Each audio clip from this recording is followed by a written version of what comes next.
اچھا، اب ایک چیز یہ ہے کہ prohibition of interest in Hinduism. میں نے ذکر کیا کہ جو سود ہے وہ ایسا نہیں ہے کہ اسلام میں منع کیا گیا ہے. جتنے بھی مذہب ہیں سارے مذہب کے اندر جو ہے سود کو حرام قرار دیا گیا ہے. سود کی ممانعت آئی ہے. اب جیسے ہندوازم ہے تو یہ ایک آتھر ہے ایل.سی. جین. انہوں نے کتاب لکھی انڈیجیس بینکنگ ان انڈیا. اس میں انہوں نے بتایا ہے کہ جو ویدک ٹیکسٹ ہیں ان ٹیکسٹ کے اندر جو ہے سود کو منع کیا گیا ہے. ان ٹیکسٹ کے اندر جو ہے سود کی مذمت بیان کی گئی ہے. اچھا، پھر بعد میں کیا ہوا؟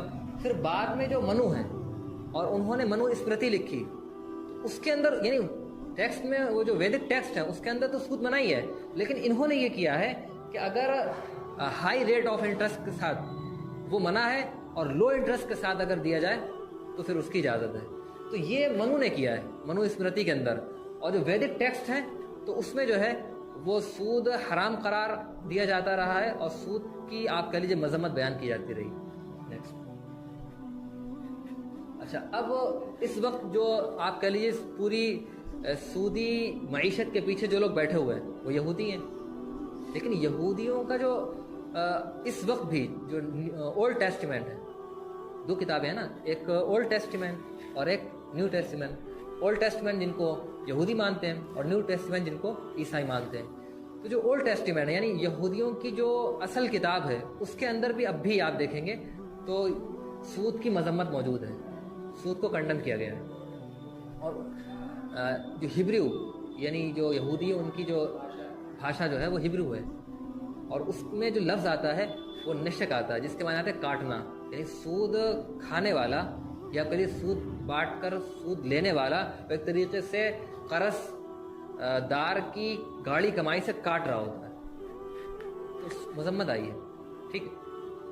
اچھا، پھر بعد میں کیا کیا؟ یعنی اصل تو سود منع تھا، پھر بعد میں انہوں نے اس کے اندر موڈیفیکیشن کیا.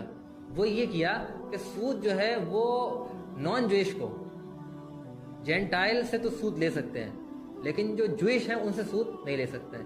اسی وجہ سے یہ کہا جاتا ہے، اور اس کی آپ لوگ تھوڑا سا اور تحقیق کر لیجئے گا کہ اسرائیل کے اندر آپ تھوڑا سا تحقیق کیجئے گا، اسرائیل کے اندر جو بینک ہیں وہ انٹرسٹ فری بینک چلتے ہیں، کیونکہ ان کے یہاں آپس میں جو ہے یہودی سے سود نہیں کھائے گا، یہودی غیر یہودی سے سود کھائے گا. اچھا، اب یہ بات جو ہے وہ قرآن میں بھی آئی. قرآن میں یہ آیا ہے، اللہ تعالیٰ فرماتے ہیں فَبِظُلْمٍ مِّنَ الَّذِينَ هَادُوا حَرَّمْنَا عَلَيْهِمْ طَيِّبَاتٍ وَحِلَّتْ لَهُمْ وَبِصَدِّهِمْ عَن سَبِيلِ اللَّهِ كَثِيرًا وَأَخْذِهِمُ الرِّبَا وَقَدْ نُهُوا عَنْهُ وَأَكْلِهِمْ أَمْوَالَ النَّاسِ بِالْبَاطِلِ وَأَعْتَدْنَا لِلْكَافِرِينَ مِنْهُمْ عَذَابًا أَلِيمًا. اللہ تعالیٰ فرماتے ہیں کہ یہودیوں کی سنگین غلطیوں کی وجہ سے، یہودیوں کی سنگین غلطیوں اور ان کی سنگین حرکتوں کی وجہ سے بہت سی ایسی چیزیں تھیں جو حلال تھیں اور اللہ تعالیٰ نے ان پر حرام قرار دیا تھا. ایک وجہ یہ تھی. اور ایک کام وہ یہ کرتے تھے کہ لوگوں کو اللہ تعالیٰ کے راستے سے روکتے تھے، اور وہ سود کھاتے تھے اور سود کھانے سے ان کو منع کیا گیا تھا. وہ لوگوں کے مالوں کو ناحق کھاتے تھے. یعنی جو پاکیزہ چیزیں تھیں، بہت سی حلال چیزیں تھیں، وہ ان کے لیے حرام قرار دی گئی تھی. اور وجہ کیا ہے؟ وجہ یہ ہے کہ سنگین انہوں نے ظلم کر رکھے تھے، لوگوں کو اللہ کے راستے سے روکتے تھے، سود کھاتے تھے اور ناحق لوگوں کا مال کھاتے تھے. تو یعنی اس میں بھی آپ دیکھ رہے ہیں کہ اصل جو اللہ تعالیٰ نے ان کو حکم دیا تھا وہ حکم یہی دیا تھا کہ آپ کو سود نہیں کھانا ہے، لیکن وہ اس سے باز نہیں آئے. تو کہنے کا مطلب یہ ہے کہ جو جوڈیزم ہے، یہودیزم ہے، اس میں بھی سود کو مناہی قرار دیا گیا ہے.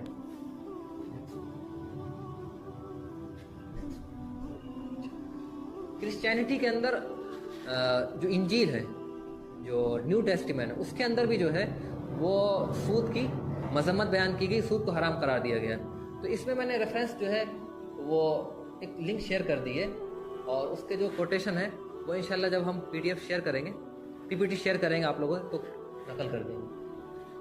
اچھا، اب حضور صلی اللہ علیہ وسلم سے جو پہلے کا زمانہ ہے اس میں بھی سود کو برائی سمجھا جاتا تھا.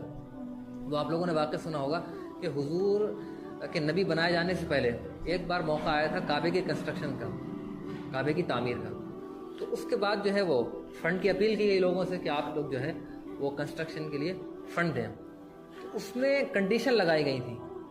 یعنی یہ کتاب ہے سیرت ابن ہشام, سیرت کی, ہاں اس میں یہ, ہاں اس میں انہوں نے کنڈیشن لگائی تھی کہ وہ زنا کی انکم نہ ہو, انٹرسٹ کی انکم نہ ہو, اور ظلم کے نتیجے میں حاصل ہونے والی انکم نہ ہو.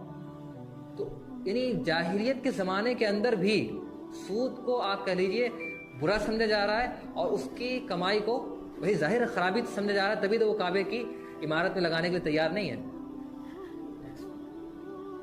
اچھا, اب آپ نے دیکھ لیا کہ ہندوازم کے اندر سود منع ہے, جوڈیزم کے اندر سود منع ہے, کرسچینٹی کے اندر سود منع ہے, اور جاہلیہ پیریڈ کے اندر بھی سود منع ہے. اسی طریقے سے جو بڑے بڑے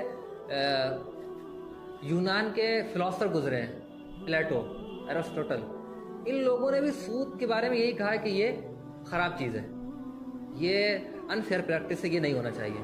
اور اس زمانے کے اندر بھی بہت سے فلاسفر نے باقاعدہ اس پر کتابیں لکھی ہیں کہ یہ سود جو ہے وہ سماج کو, یہ معاشرے کو بالکل تباہ کرنے والی ہے. اور اسلام نے تو بالکل اس پر جو ہے بین لگا دیا. حل اللہ البیع وحرم الربا, اللہ تعالیٰ نے بیع کو حلال قرار دیا ہے اور ربا کو حرام قرار دیا ہے.